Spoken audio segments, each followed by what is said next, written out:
నమస్కారం దూరదర్శన్ వార్తలకు స్వాగతం నేను లావణ్య ముందుగా వార్తల్లోని ముఖ్యాంశాలు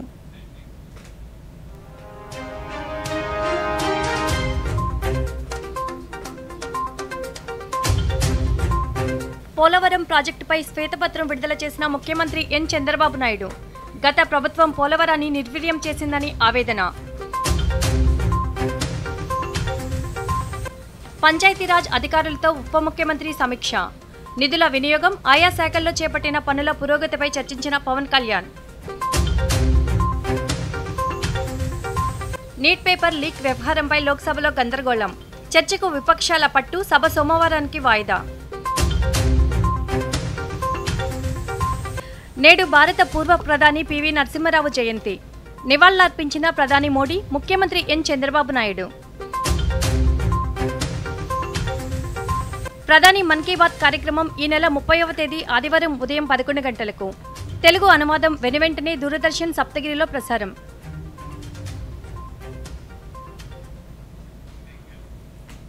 పోలవరం ప్రాజెక్టుపై ముఖ్యమంత్రి నారా చంద్రబాబు నాయుడు శ్వేతపత్రం విడుదల చేశారు.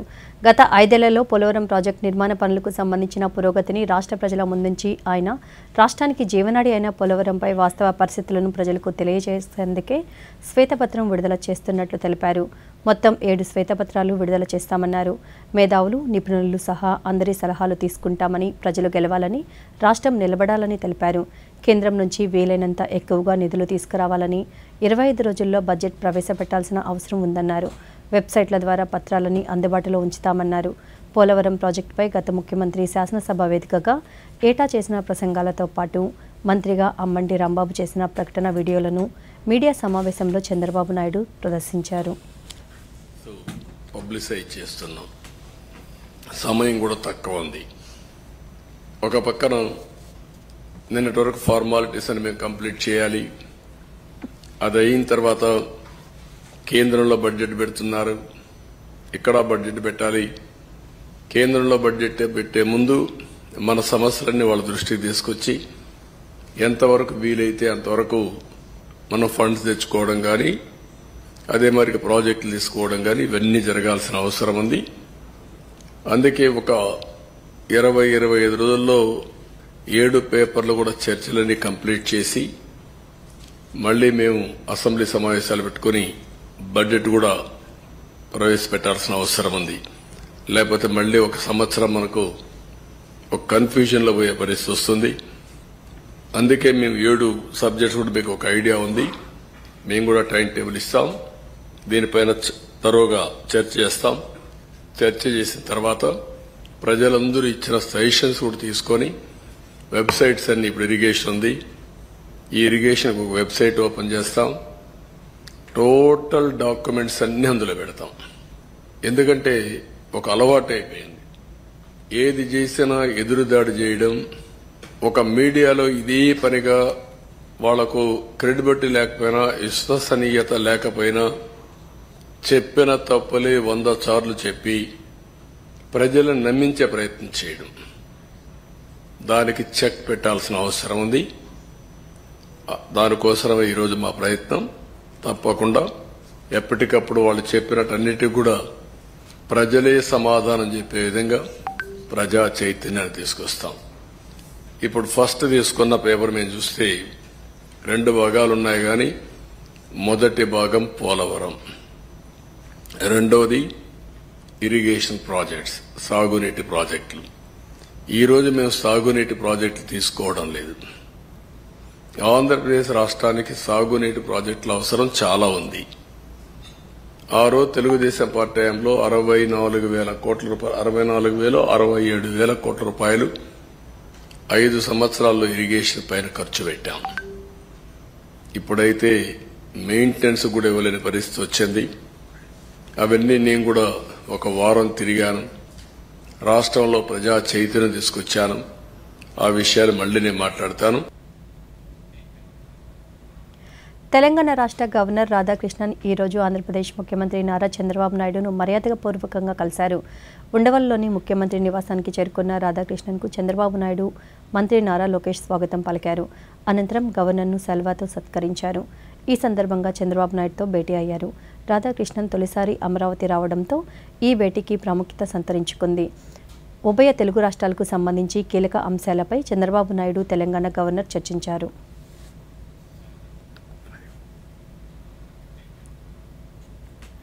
రాష్ట్ర ఉప ముఖ్యమంత్రి కె. పవన్ కళ్యాణ్ ఈరోజు పంచాయతీరాజ్, ఇంజనీరింగ్, ఆర్డబ్ల్యూఎస్ అధికారులతో సమీక్షా సమావేశం నిర్వహించారు. మంగళగిరిలోని తన నివాసంలో సమావేశమై నిధుల వినియోగంపై చర్చించారు. ఆయా శాఖల్లో చేపట్టిన పనుల పురోగతిని అడిగి తెలుసుకున్నారు.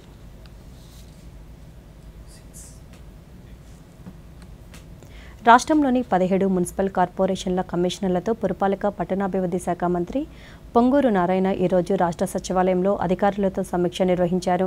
సీజనల్ వ్యాధులైన డయేరియా, డెంగూ, మలేరియా, ఇతర వ్యాధుల నియంత్రణకు తీసుకుంటున్న చర్యలను, తాగునీటి సరఫరాను మెరుగుపరిచేందుకు, మున్సిపల్ కార్పొరేషన్లను ఆర్థికంగా బలోపేతం చేసేందుకు తీసుకుంటున్న చర్యలను ఈ సమావేశంలో మంత్రి సమీక్షించారు. విజయవాడ, గుంటూరులో డయేరియా సమస్యలపై చర్చించిన మంత్రి నీటి సరఫరాపై అధికారులను వివరాలు అడిగి తెలుసుకున్నారు.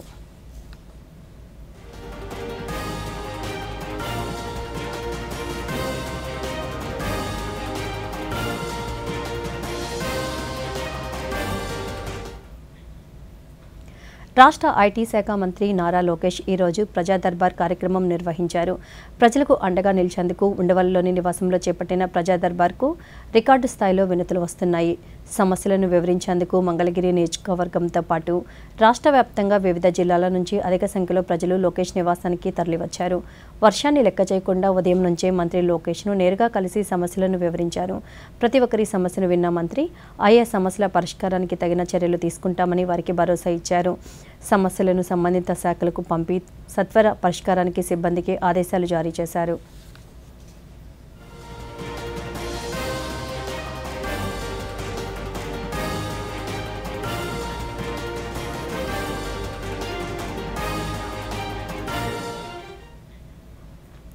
ముఖ్యమంత్రి నారా చంద్రబాబు నాయుడు, ఉప ముఖ్యమంత్రి పవన్ కళ్యాణ్ల ఆధ్వర్యంలో ప్రజలకు ఒక ఉత్సాహం వచ్చిందని, పారదర్శకంగా, నిజాయితీగా, సమర్థవంతమైన పాలన అందిస్తారని నమ్మకంతో ప్రజలు ఆశీర్వదించారని రాష్ట్ర పౌర సరఫరాల శాఖ మంత్రి నాదెండ్ల మనోహర్ పేర్కొన్నారు. కాకినాడ జిల్లా పర్యటనలో భాగంగా ఈరోజు ఆయన ఆ శాఖ అధికారులతో సమీక్షా సమావేశం నిర్వహించారు. ఈ సందర్భంగా మంత్రి మాట్లాడుతూ ప్రజలు తమపై పెట్టుకున్న నమ్మకాన్ని కొనసాగిస్తామని, వాస్తవాలను వెలికితీసి పరిష్కారానికి కృషి చేస్తామన్నారు. ధాన్యం కొనుగోలు విషయంలో వచ్చిన ఇబ్బందులపై గతంలో దీక్ష చేశామని చెప్పారు. కౌలు రైతుల విషయంలో కూడా ప్రభుత్వం స్పష్టంగా ఉందన్నారు. విధానాలు వాటి గురించి సమీక్షించుకుంటూ అధికార యంత్రాంగాన్ని అప్రమత్తం చేసుకుంటూ ముందుకెళ్తున్నాం. ఆ శాఖ మంత్రిగా నాకు చెప్పిన బాధ్యతని నేను మనస్ఫూర్తిగా కోరేది ఏంటంటే, ఇక్కడ ఉన్న అధికార యంత్రాంగం అందరినీ కూడా, ఇక్కడ మనకి ఇద్దరే భాగస్వాములు ఉన్నారు. ఎక్కడైతే మనం రైతు ఎదురు చూసి ప్రభుత్వం పైన నమ్మకంతో ధాన్యం కొనుగోలు విషయంలో సక్రమంగా ఆ వ్యవస్థ నడుస్తోంది, నమ్మకంతో మనం ముందుకు వెళ్ళొచ్చు అనే భరోసా కల్పించే విధంగా మనం క్షేత్రస్థాయిలో ఆ రైతుకు అందించాలి. అదేవిధంగా ఈ సైకిల్లో చివరిగా వచ్చేది వినియోగదారుడు. దాదాపు 4,47,00,000 మంది ఈ రోజు ఆంధ్రప్రదేశ్ లో ఈ రేషన్ కార్డు వ్యవస్థ పైన, పబ్లిక్ డిస్ట్రిబ్యూషన్ సిస్టమ్ పైన వాళ్ళు ఒక నమ్మకంతో ముందుకెళ్తున్నారు. అక్కడ కూడా ఎక్కడ పొరపాటు లేకుండా క్షేత్రస్థాయిలో సామాన్య కుటుంబాలను ఆదుకునే విధంగా, నిజాయితీగా వాళ్ళ గుండెల్లో భరోసా నింపే విధంగా ఈ శాఖ ఖచ్చితంగా మార్పు తీసుకొస్తుంది. ఈ జిల్లాలో గతంలో మేము ధాన్యం కొనుగోలు విషయంలో రైతులు పడుతున్న కష్టాల గురించి ఇదే కాకినాడలో పవన్ కళ్యాణ్ గారు ఒక రోజు దీక్ష కూడా చేయడం జరిగింది.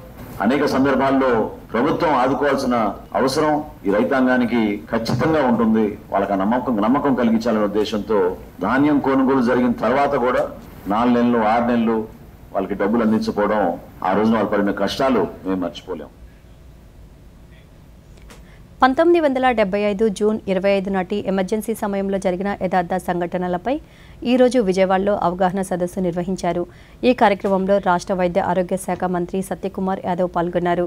ఈ సందర్భంగా మంత్రి మాట్లాడుతూ అప్పటి ప్రధాని ఇందిరాగాంధీ విధించిన ఎమర్జెన్సీ రాజ్యాంగంపై ప్రత్యక్ష దాడి అన్నారు.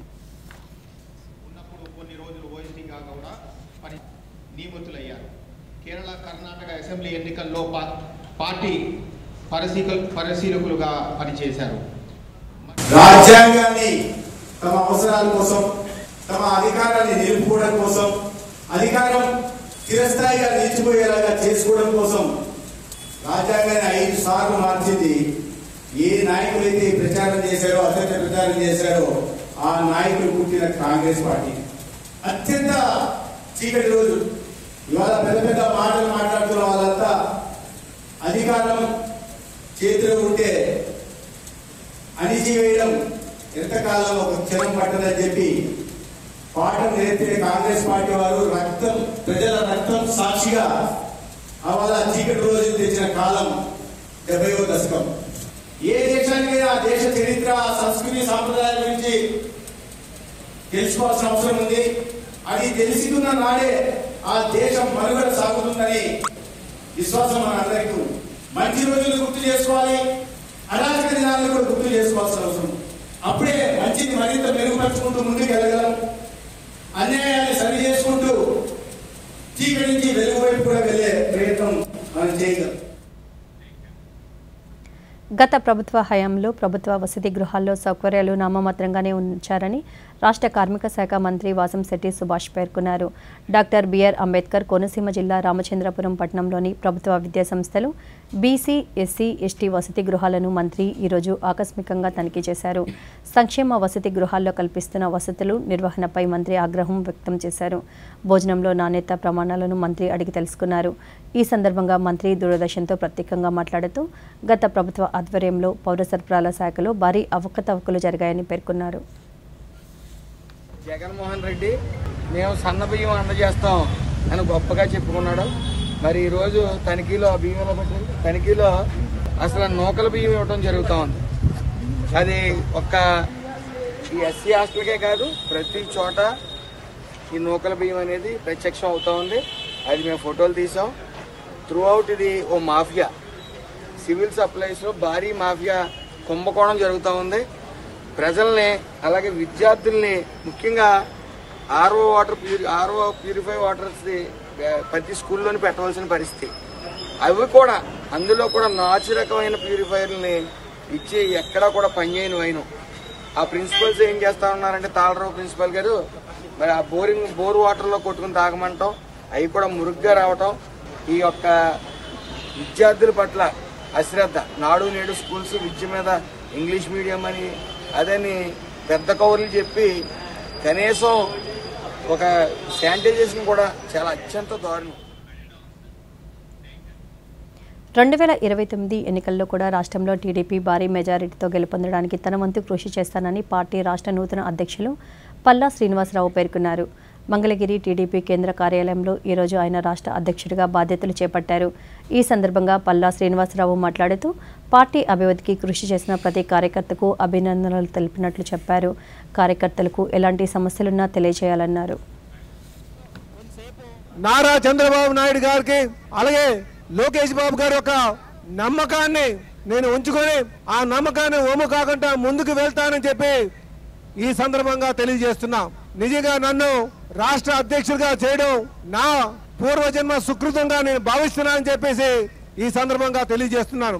అలాగే సోదరులారా, నా ముందున్నటువంటి ప్రధానమైనటువంటి బాధ్యత నాకు దిశ నిర్దేశించినటువంటి విషయం కానీ ముఖ్యంగా కార్యకర్తల్ని వారికి సముచిత స్థానం కల్పించి ముఖ్యంగా నామినేటెడ్ పదవుల ద్వారా ప్రభుత్వంతో భాగస్వామ్యం చేసి ముందుకు తీసుకెళ్లడమే నా ప్రధానమైనటువంటి బాధ్యతగా నేను మీకు ఈ సందర్భంగా తెలియజేస్తున్నా. ఎన్ని ప్రతిపక్ష పార్టీలు ముఖ్యంగా అధికార పక్షం ఎన్ని ఇబ్బందులు పెట్టినా ప్రతిపక్షంగా ఓర్చుకుంటూ ప్రజా సమస్యల మీద పోరాటం చేస్తూ పార్టీ యొక్క సిద్ధాంతాలు కట్టుబడుతూ అధినాయకుడు యొక్క ఆలోచనల్ని ముందుకు తీసుకువెళ్తూ ఈరోజు పార్టీ అధికారం తేవడం జరిగింది. ఒక పైసా కూడా ఆశించకుండా చేసేటువంటి కార్యకర్తలు ఉన్నారు. వీళ్ళందరినీ కూడా చూసుకోవాల్సినటువంటి. వార్తల్లో చిన్న విరామం.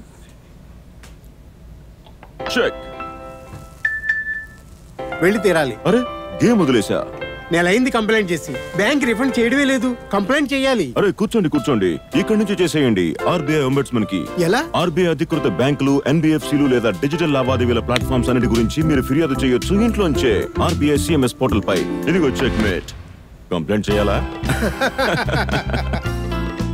ఆర్బీఐ అంటుంది విషయాలు తెలుసుకోండి, జాగరూకంగా ఉండండి. వార్తలకు తిరిగి స్వాగతం. దేశ ప్రజలకు సత్వర న్యాయం అందేలా కేంద్ర ప్రభుత్వం 3 సనాతన చట్టాలను తీసుకురావడం అభినందనీయమని చిత్తూరు జిల్లా కుప్పం న్యాయవాదులు అభిప్రాయం వ్యక్తం చేశారు. ఇప్పటికీ ఈ చట్టాలపై అవగాహన కల్పిస్తున్నారన్నారు.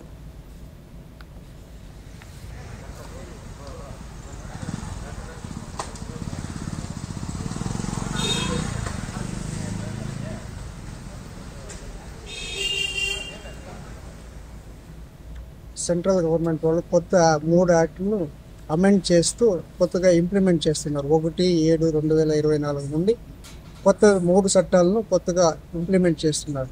3 యాక్టులు కూడా సుమారు 100 సంవత్సరాలకు పైబడినట్లు కాబట్టి వీటన్నిటిని కూడా మాడిఫికేషన్ చేస్తూ ప్రజలకు సత్వరంగా న్యాయం జరగాలన్న ఒక ఉద్దేశంతో ఈ కొత్త యాక్టులు 3 తీసుకురావడం జరిగింది. దీనికి ఎవిడెన్స్ యాక్ట్ ఏదైతే ఉన్న సాక్ష్య అధినియమం నుంచి పిలువబడుతుంది. ఈ యాక్ట్ ద్వారా ఎలక్ట్రానిక్ పరికరాల ద్వారా ఫోన్ ఉండొచ్చు. ఈ పరికరాల ద్వారా సేకరించే ఎవిడెన్స్ ని కూడా కోర్టులో సాక్షుల కింద కేసులో సాక్షుల కింద పరిగణించాలనే ఉద్దేశంతో దాన్ని ఈ కూడా అమెండ్మెంట్ చేయడం జరిగింది. జడ్జిలు కానీ అడ్వకేట్స్ కానీ ప్రభుత్వం చాలా వరకు దాని పట్ల అవగాహన కల్పించేదానికని స్పెషల్ క్లాసెస్ కూడా కండక్ట్ చేస్తూ ఉన్నారు. ఇప్పుడు కూడా చేస్తున్నారు. ఈ కొత్త చట్టాల ద్వారా కరెక్ట్గా కొద్ది టైం బౌండ్ ఫిక్స్ చేశారు కాబట్టి బ్రిటిష్ వారు తయారు చేసిన వాళ్ళకు అనుకూలంగా రాసుకున్న చట్టాలను ఇప్పుడు మన భారతదేశ సంప్రదాయానికి గాను మరియు ఇప్పుడు ప్రజలకు అవసరమైన చట్టాలను వారికి అనుకూలంగా ఉండే మాదిరి తయారు చేసినారు. కాబట్టి ఈ చట్టాల ద్వారా ప్రజలకు చాలా న్యాయం జరుగుతుందని, సత్వర న్యాయం జరగడం వల్ల ప్రజలు న్యాయస్థానాల పట్ల ఎక్కువ గౌరవం కలిగి వాళ్ళకు న్యాయాన్ని పొందగలుగుతారు. రైల్వే అధికారులు 45 రోజుల పాటు 26 రైళ్లను రద్దు చేశారు.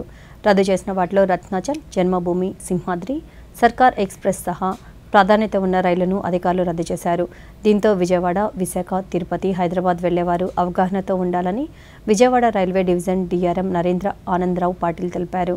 రైల్వే ట్రాక్ ఆధునీకరణ కోసం ఆగస్టు 10వ తేదీ వరకు నెలన్నర పాటు రైళ్లు రద్దు చేసినట్లు తెలిపారు. ముఖ్యమైన రైలు సేవలను పునరుద్ధరించడం ద్వారా అంతరాయాన్ని తగ్గించడానికి అవసరమైన అన్ని చర్యలు తీసుకుంటామని చెప్పారు. Rajahmundry and Visakhapatnam. Because of these much needed safety and infrastructure works, 12 pairs of trains at present have been cancelled to enable us to get some window to operate and do the work. I know this has caused a lot of problems to our passengers, but this is to appraise all of you that these works are very essential works.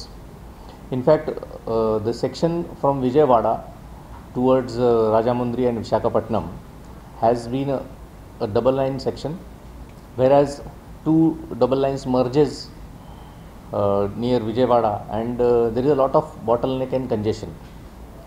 In fact, Government of India has already approved the 3rd line and the 4th line also. So quadrupling has been approved by the Government of India, but this project will take a lot of time since it will be a new project. Till such time, there is a lot of congestion in the section. We are running almost at 130% of the line capacity.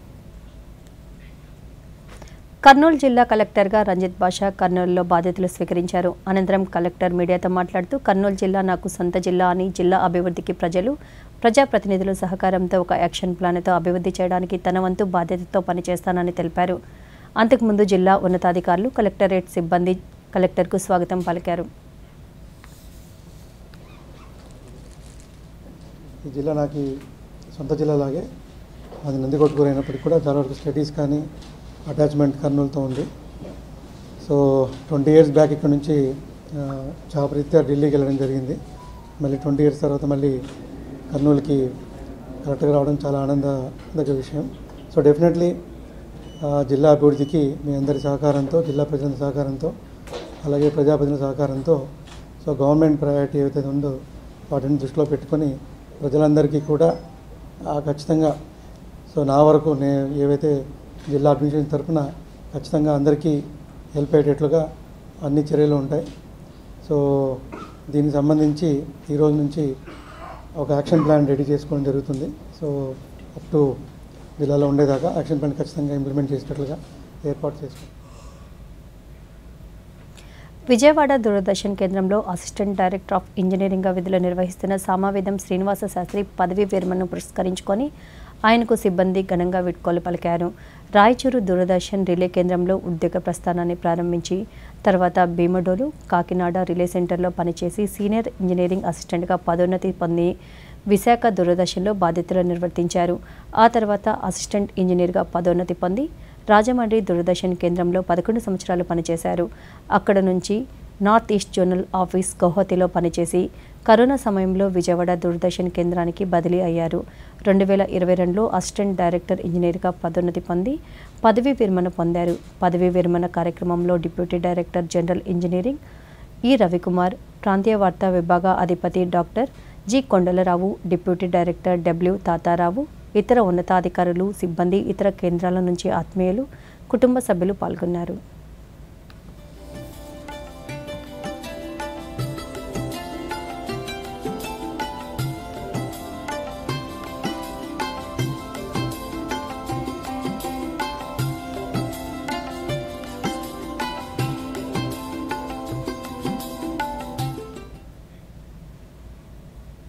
Vijayawada Doordarshan కేంద్రం incharge head of ప్రోగ్రామ్స్గా విధులు నిర్వర్తిస్తున్న యాగంటి అరుణకుమారి పదవీ విరమణ సందర్భంగా ఈరోజు దూరదర్శన్ సిబ్బంది ఘనంగా వీడ్కోలు పలికారు. 1990 జూలై 27న కొత్తగూడెం ఆకాశవాణి కేంద్రంలో ఉద్యోగ ప్రస్థానాన్ని ప్రారంభించిన ఆమె పలు విభాగాల్లో విధులు నిర్వర్తించారు. 1999లో ఆకాశవాణి విజయవాడ కేంద్రంలో విధులు నిర్వహించారు. అనంతర కాలంలో తిరుపతి, విజయవాడ పీజీఎఫ్లో విధులు నిర్వర్తించిన యాగంటి అరుణకుమారి పలు కార్యక్రమాలు రూపొందించారు. పదవీ విరమణ సందర్భంగా విజయవాడ దూరదర్శన్ కేంద్రంలో సిబ్బంది ఆమెకు ఘనంగా వీడ్కోలు పలికారు. ఈ కార్యక్రమంలో డిప్యూటీ డైరెక్టర్ జనరల్ ఇంజనీర్ ఈ Ravikumar, deputy director W Tatarao, ప్రాంతీయ వార్తా విభాగ అధిపతి డాక్టర్ జి కొండలరావు, ఇతర ఉన్నతాధికారులు, సిబ్బంది, ఇతర కేంద్రాల నుంచి ఆత్మీయులు, కుటుంబ సభ్యులు పాల్గొన్నారు.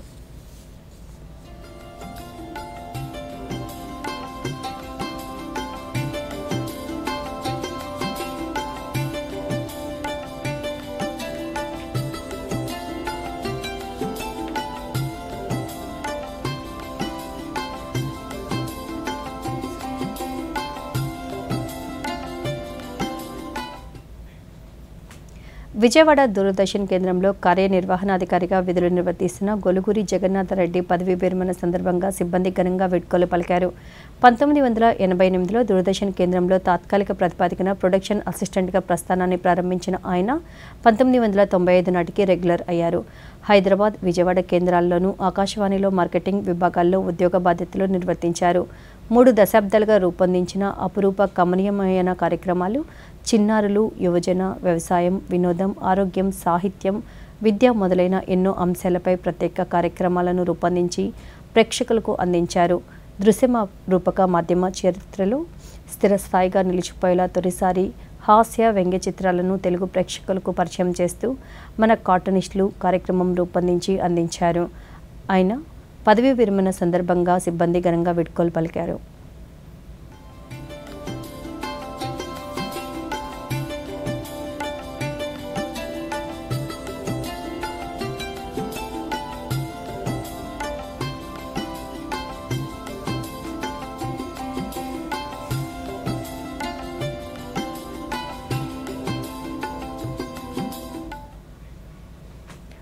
పూర్వ ప్రధానమంత్రి పివి నరసింహారావు జయంతి సందర్భంగా ప్రధానమంత్రి నరేంద్ర మోడీ నివాళులర్పించారు. పివి నరసింహారావు నాయకత్వం మన దేశానికి ఆయన చేసిన కృషిని దేశం మర్చిపోదని, ఇందుకు గాను ఆయనకు భారతరత్న ప్రదానం చేశామని సామాజిక మాధ్యమం ఎక్స్ వేదికగా పేర్కొన్నారు. ఆయనకు భారతరత్న ప్రదానం చేయడం ప్రభుత్వానికి గౌరవమన్నారు.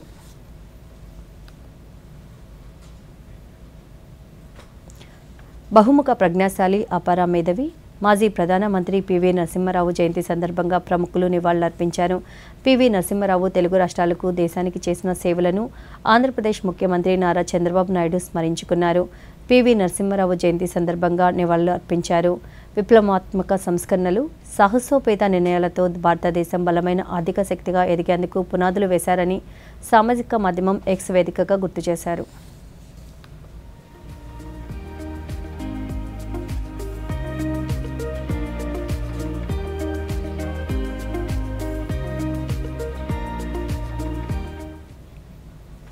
పార్లమెంట్ ప్రత్యేక సమావేశాల్లో భాగంగా నీట్ పేపర్ లీక్ వ్యవహారంపై చర్చ జరపాలని విపక్షాలు డిమాండ్ చేయడంతో లోక్సభలో గందరగోళ వాతావరణం నెలకొలింది.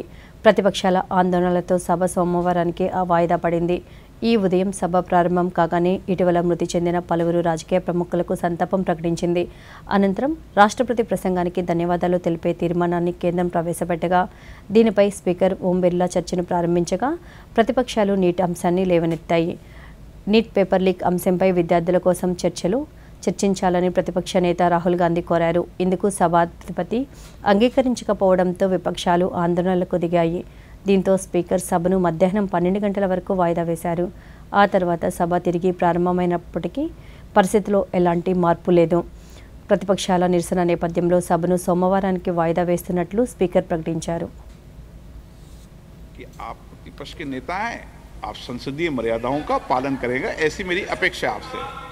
हिंदुस्तान के जो स्टूडेंट्स हैं उनको हम जॉइंट मैसेज देना चाहते थे। हाँ दे, आप सुनिए जॉइंट मैसेज देना चाहते थे ऑपोजिशन और सरकार के साइड से कि इस मुद्दे को हम ज़रूरी मानते हैं और इसीलिए हमने सोचा था कि आज स्टूडेंट्स की रिस्पेक्ट करने के लिए हम नीट पर डिस्कशन करें। ठीक है, आप डेडिकेटेड डिस्कशन। अब बात यह है कि दो దేశ రాజధాని ఢిల్లీలోని ఇందిరాగాంధీ అంతర్జాతీయ విమానాశ్రయంలో టెర్మినల్ 1 పైకప్పులో కొంత భాగం ఈరోజు కుప్పకూలింది. రూఫ్ షీట్తో పాటు దానికి సపోర్టింగ్గా ఉన్న పిల్లర్లు కూలిపోయాయి.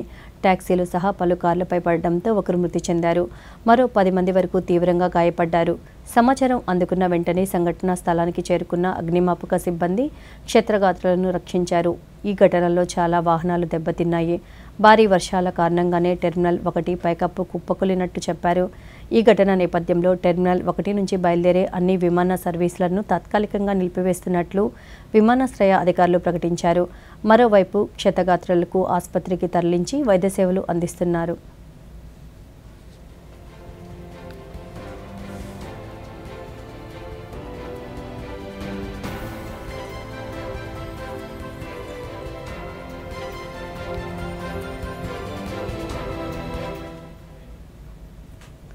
దేశ రాజధాని ఢిల్లీలో చాలా ప్రాంతాల్లో వరుసగా రెండో రోజు భారీ వర్షాలు కురుస్తున్నాయి.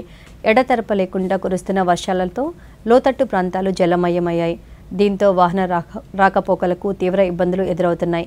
పలు ప్రాంతాల్లో వాహనాలు పూర్తిగా నీటిలో మునిగిపోయాయి. మరోవైపు ప్రధాన రహదారులపై కిలోమీటర్ల దూరం వరకు వాహనాలు నిలిచిపోయాయి. దీంతో ఇతర ప్రాంతాల నుంచే వచ్చే వాహనాలను రాష్ట్ర సరిహద్దుల్లోనే పోలీసులు నిలిపివేస్తున్నారు.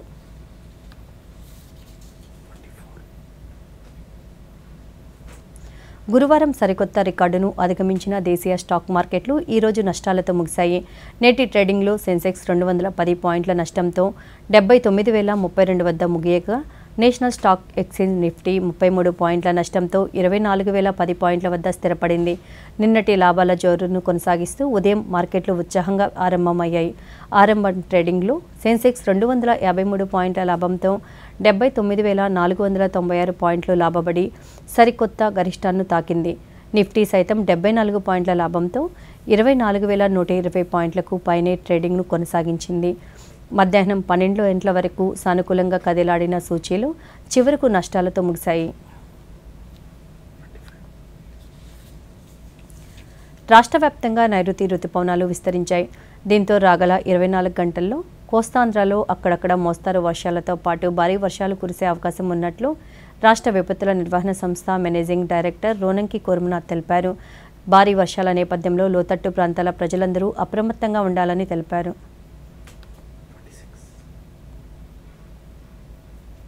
ప్రధానమంత్రి నరేంద్ర మోడీ తన మనసులోని భావాలను దేశ ప్రజలతో పంచుకునే మన్ కీ బాత్ కార్యక్రమం ఈ నెల 30వ తేదీ ఆదివారం ఉదయం 11 గంటలకు ప్రసారమవుతుంది.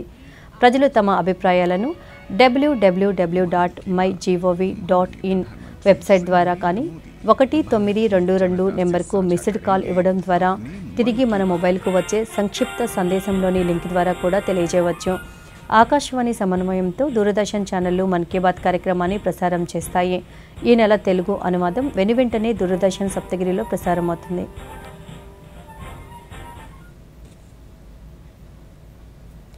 ఇంతటితో ఈ వార్తలు సమాప్తం. నమస్కారం.